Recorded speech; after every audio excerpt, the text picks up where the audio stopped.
Hi കൂട്ടുകാരെ, പുതിയൊരു വീഡിയോയിലേക്ക് എല്ലാവർക്കും സ്വാഗതം. അങ്ങനെ ദാസും രഘുവും വരികയാണ് കേട്ടോ. ദാസുവിൻ്റെയും രഘുവിൻ്റെയും അടുത്തോട്ട് അനുപമ ഓടിച്ചെല്ലാണ് കേട്ടോ. അപ്പോഴേക്കും ദാസ് ചോദിക്കുകയാണ്, അനു നീ എന്താ പഞ്ചരത്നത്തിൽ നിന്നും ഇങ്ങോട്ട് ഇത്ര പെട്ടെന്ന് പോകുന്നത്, എന്തെങ്കിലും പ്രശ്നമുണ്ടോ എന്ന് പറയാൻ കേട്ടോ. അപ്പോഴേക്കും ഉടൻ തന്നെ അനുപമ പറയാൻ രഘു കേട്ടോ, ദാസങ്ങൾ അകത്തോട്ട് കയറുക എന്ന് പറഞ്ഞിട്ട് അവരെ വിളിക്കുന്നുണ്ട് കേട്ടോ. അങ്ങനെ അവരെ അകത്തിരുന്ന് സംസാരിക്കുകയാണ്. അല്ല മോളെ, എന്തെങ്കിലും പ്രശ്നമുണ്ടെങ്കിൽ പറയണമെന്ന് പറഞ്ഞോടെ തന്നെ പ്രശ്നമുണ്ട്, എന്താണെന്നറിയോ, ഇവിടെ ഇന്ദ്രേട്ടനെ തനിയെ ആയതുകൊണ്ടും അത് മാത്രമല്ല എൻ്റെ അമ്മായി ഇപ്പോൾ ജാമ്യത്തിലിറങ്ങിയോ.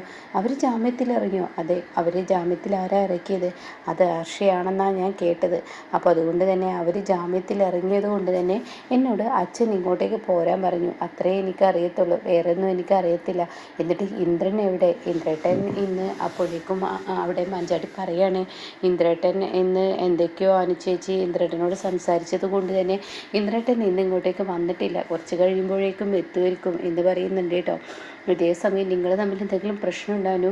ഇല്ല, അത് ഇന്ദ്രേട്ടൻ എന്നോട് മറച്ചു വെച്ച് ചില കാര്യങ്ങൾ ചെയ്തത് കൊണ്ടുള്ള ആ ഒരു വെറുപ്പ് മാത്രമേ എനിക്കുള്ളൂ, അല്ലാതെ പ്രത്യേകിച്ച് ഒന്നുമില്ല എന്നിങ്ങനെ പറയുന്നുണ്ട് കേട്ടോ. ആ സമയം അല്ല, രഘുവേട്ടൻ എന്താ മനസ്സിൽ കരുതിയിരിക്കുന്നത്? അത് കേട്ടോടെ തന്നെ എന്താനു നീ എന്നോട് ഇങ്ങനെ ചോദിക്കുന്നത്? അല്ല രഘുവേട്ടൻ നീ എന്താ പഞ്ചരത്നത്തിലോട്ട് വരാതിരുന്നത്? ഞാനല്ലേ രഘുവേട്ടനെ ജോലിക്ക് പറഞ്ഞയച്ചത്, രഘുവേട്ടൻ എന്താ പഞ്ചരത്നത്തിലേക്ക് വരാത്തത്? അത് കേട്ടോടെ തന്നെ എന്തിനാനു എനിക്ക് അവിടെ യാതൊരു വിലയും നിലയും അമ്മാവനും അമ്പിളിയും എനിക്ക് തരുന്നില്ല, അങ്ങനെയുള്ള വീട്ടിലോട്ട് ഞാൻ എന്തിനാ പോകുന്നത്? രഘുവേട്ട ഒരു കാര്യം മനസ്സിലാക്കണം, രഘുവേട്ടൻ്റെ അടുത്ത് തെറ്റ് പറ്റിയിട്ടുണ്ട്, അത് ഇല്ലെന്ന് രഘുവേട്ടൻ പറയരുത്. ആ തെറ്റ് പറ്റിയിട്ടും രഘുവേട്ടൻ തെറ്റില്ല എന്ന് ന്യായീകരിച്ച് സംസാരിക്കുക ഒരിക്കലും ശരിയല്ല. രഘുവേട്ടൻ്റെ ഒരു കാര്യം ചിന്തിക്കണം, ഒരു പെണ്ണിൻ്റെ സ്ഥാനത്ത് നിന്ന് ചിന്തിക്കണം. അവളുടെ ഭർത്താവ് ആരും അറിയാതെ ഒരു പെണ്ണിനെ സംരക്ഷിക്കുക, കുഞ്ഞിനെ ചിലവിന് കൊടുക്കുക എന്നൊക്കെ പറയുമ്പോൾ ഏതൊരു പെണ്ണും ഉൾക്കൊള്ളാൻ കഴിയില്ല. അത് തന്നെയാണ് അമ്പിളി ചേച്ചിക്കും സംഭവിച്ചിരിക്കുന്നത്. എല്ലാം എന്തും ഏതും എപ്പോഴും തുറന്നു പറയുന്ന രഘുവേട്ടൻ നന്നായി കാണണമെന്ന് മാത്രം ആഗ്രഹിക്കുന്ന അമ്പിളി ചേച്ചിയോട് രഘുവേട്ടൻ ഈ ചതി ചെയ്തത് അതൊരിക്കലും ശരിയല്ല. അത് കേൾക്കുന്ന രഘു പറയാണ്, തെറ്റെനിക്ക് പറ്റി എന്നുള്ളത് ശരി തന്നെയാണ്, പക്ഷേ എന്നാലും അവൾ എന്നോട് ഇത്രയും മാപ്പൊക്കെ പറഞ്ഞിട്ടും അവനും അവൾ എന്നോട് ഇങ്ങനെയൊക്കെ ചെയ്യണോ?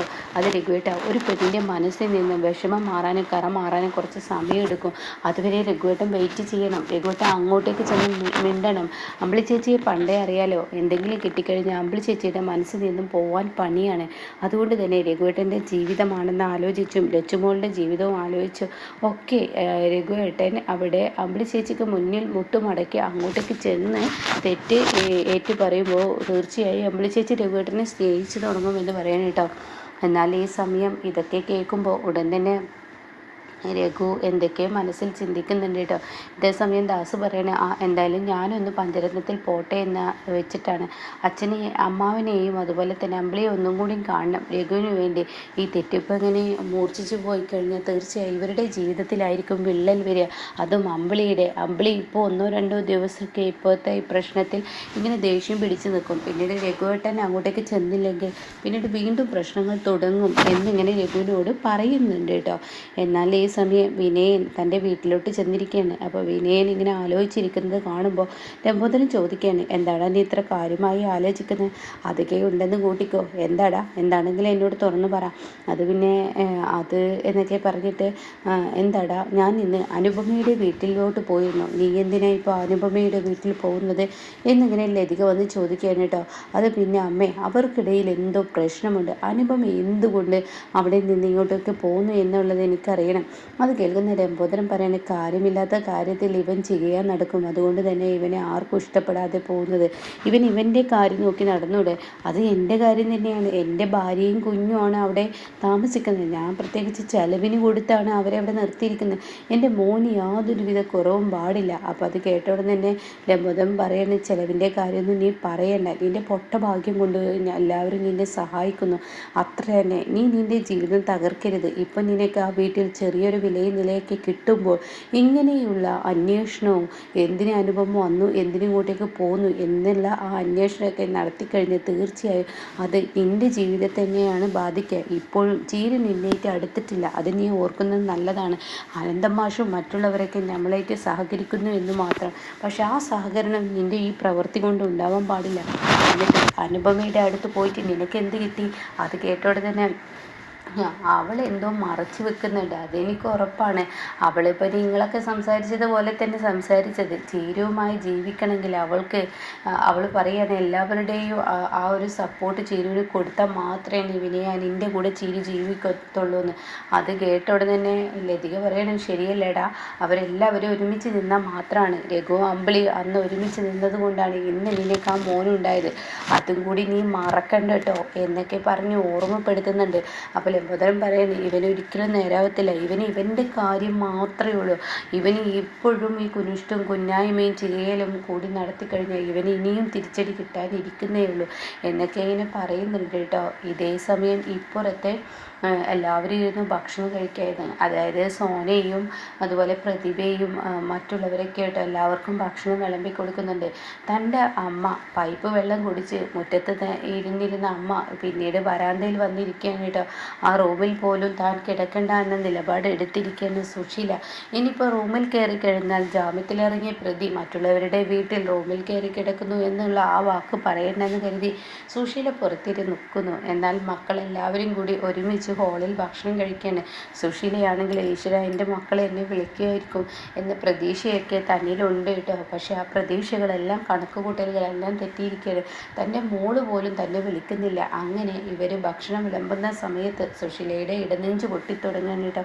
തൻ്റെ മക്കൾ ആരും തന്നെ ഭക്ഷണം കഴിക്കാൻ കഴിക്കുന്നില്ല, എന്തൊരു വേദനയാണ്, എന്തൊരു സങ്കടമാണ് തനിക്ക് കിട്ടുന്നത് എന്നൊക്കെ ചിന്തിച്ചിരിക്കുമ്പോൾ തൻ്റെ മുന്നിലോട്ട് തൻ്റെ ദൈവദൂതനായ തൻ്റെ മകൻ എത്തുന്നു കേട്ടോ.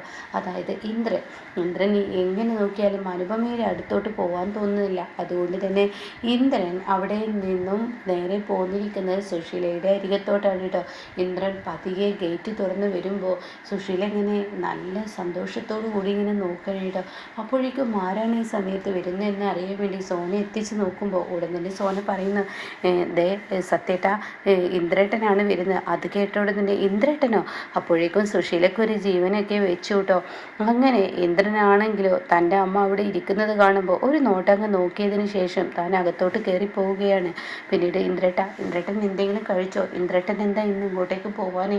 അനുചേച്ചി അവിടെ എത്തിക്കണോ എന്നൊക്കെ ഇങ്ങനെയുള്ള ചോദ്യങ്ങൾ തിരിച്ചും മറിച്ചും ചോദിക്കുമ്പോൾ ഉടൻ തന്നെ ഇന്ദ്രൻ പറയണേ എനിക്ക് വിശക്കുന്നു, എനിക്കെന്തെങ്കിലും കഴിക്കണം എന്നുണ്ട്.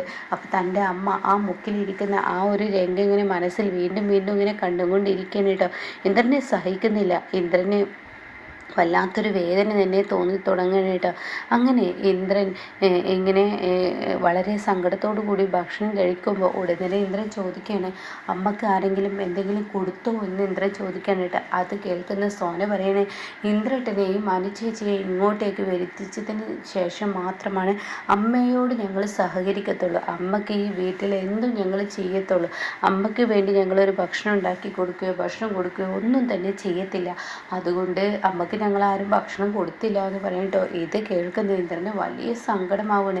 എൻ്റെ പെറ്റമ്മ പുറത്തിരിക്കുമ്പോൾ തെറ്റ് പറ്റിയ അമ്മയാണെങ്കിൽ പെറ്റമ്മ തന്നെയല്ലേ, അതുകൊണ്ട് തന്നെ സോനെ നീ ഒരു പ്ലേറ്റിൽ അമ്മക്കുള്ള ഭക്ഷണം വിളമ്പിയ. അത് കേട്ട ഉടൻ തന്നെ ഇന്ദ്രട്ടൻ എന്തേ കാണിക്കുന്നത് എന്ന് സത്യം ചോദിക്കുമ്പോൾ നീ മിണ്ടാതിരിക്കണം, നമ്മുടെ അമ്മയാണ് ആ പുറത്തിരിക്കുന്നത്, അത് ചിന്തിച്ചാൽ നിങ്ങൾക്ക് എല്ലാവർക്കും നന്ന്, അമ്മയാണെങ്കിൽ അമ്മ ചെയ്ത തെറ്റിൻ്റെ ആ ഒരു ഇതെന്തെന്ന് അമ്മ തിരിച്ചറിയണമല്ലോ, അല്ലാതെ കണ്ട് അമ്മയ്ക്ക് എന്തും ഏതും സപ്പോർട്ടായി ചെയ്ത വീണ്ടും അമ്മ ആ പഴയ ആ സ്വഭാവം തന്നെ എടുക്കും. അത് കേൾക്കുന്ന ഇന്ദ്രൻ പറയണേ, ഭക്ഷണത്തിനോടും അതുപോലെ തന്നെ പട്ടിണിക്ക് ഒട്ടുമല്ല പ്രതികാരം ചെയ്യേണ്ടത്, വേറെ ഏത് തരത്തിലും പ്രതികാരം ചെയ്യാം, പക്ഷേ ഇങ്ങനെയുള്ള പ്രതികാരങ്ങളൊന്നും വേണ്ടെന്ന് പറഞ്ഞ് സോനയുടെ കയ്യിൽ നിന്ന് ഭക്ഷണം വാങ്ങി കൊണ്ടുവരികയാണ് കേട്ടോ. എന്നിട്ട് സുശീലയുടെ അരികത്തോട്ട് വരുമ്പോൾ സുശീലക്ക് വലിയൊരു ജീവൻ കിട്ടിയിരിക്കുകയാണ്. സുശീല തൻ്റെ മകൻ വരുന്നത് നോക്കി ഒരുപാട് സന്തോഷത്തോടു കൂടി, മോനെ ഇന്ദ്ര നീ എൻ്റെ അടുത്തോട്ട് വന്നല്ലോ. അത് കേട്ട ഉടനെ തന്നെ ഇന്ദ്രൻ പറയണേ, അതെ ഇവിടെ ആരും പട്ടിണി കിടക്കുന്നത് ഇഷ്ടമില്ല, ഈ വീട്ടിലെല്ലാവരും വയറ് നിറച്ച് ഭക്ഷണം കഴിക്കണം, ഏതൊരു അഭയാർത്ഥിയായി വന്നാലും അവർക്കും ഭക്ഷണം കൊടുക്കണം, അതാണ് എൻ്റെ മനസ്സിലുള്ള ഒരു ചിന്താഗതി. അതുകൊണ്ട് സോനെ ഇനി ഇവിടെ ഒരുപാട് താമസിക്കുന്നുണ്ടെങ്കിൽ ആ ആൾക്ക് ഭക്ഷണം കൊടുക്കണമെന്ന ഉത്തരവാദിത്തം നിനക്കുണ്ട് എന്ന് സോനയോട് പറയുന്നിട്ടോ. ഇതും പറഞ്ഞിട്ട് തൻ്റെ മകൻ തൻ്റെ മുന്നിൽ നിന്ന് പോകുമ്പോൾ, ഇന്ദ്ര, എനിക്ക് മനസ്സിലായി, നീ നിൻ്റെ ഭാര്യയ്ക്ക് വേണ്ടി അമ്മയെ തള്ളിപ്പറഞ്ഞെങ്കിലും കൂടിയിട്ട് എന്തായാലും അമ്മയുടെ അവസ്ഥ നീ കാണുമ്പോൾ ഇന്നല്ലെങ്കിൽ നാളെ ഈ അമ്മയോടൊപ്പം നീ നിൽക്കുന്നൊരു പ്രതീക്ഷയുണ്ടടാ. ഹർഷ പറഞ്ഞത് ശരിയാണ്, അതുതന്നെയാണ് ഇനി സംഭവിക്കാൻ പോകുന്നത് എന്നിങ്ങനെ സുശീല മനസ്സുകൊണ്ട് ചിന്തിക്കണം കേട്ടോ. എന്നാൽ ഈ സമയം സത്യനും പ്രതിഭയൊക്കെ പറയുന്നുണ്ട്, ഇന്ദ്രേട്ടനെയും അനുചേച്ചിയെയും ഇങ്ങോട്ടേക്ക് കൊണ്ടുവരാനാണ് ഞങ്ങൾ ഈ കളിയൊക്കെ കളിക്കുന്നതെന്ന് പറയുമ്പോൾ, ഇങ്ങനെയുള്ള കടുങ്കൈ കളിച്ചിട്ട് നിങ്ങൾ എന്തായാലും എന്നെ ഇങ്ങോട്ടേക്ക് തിരികെ വിളിക്കാൻ നോക്കേണ്ട എന്നിങ്ങനെ പറയുന്നുണ്ട് കേട്ടോ. അല്ല, അനുചേച്ചി വന്നു എന്നൊക്കെ ചോദിക്കുമ്പോൾ, കൊച്ചുമോൻ എന്താ ഇന്ദ്രേട്ടൻ ഇങ്ങോട്ടേക്ക് പോകുന്നു എന്ന ചോദ്യങ്ങൾക്കൊന്നും ഇന്ദ്രൻ മറുപടി പറയാതെ റൂമിലോട്ട് പോകുന്നു കേട്ടോ.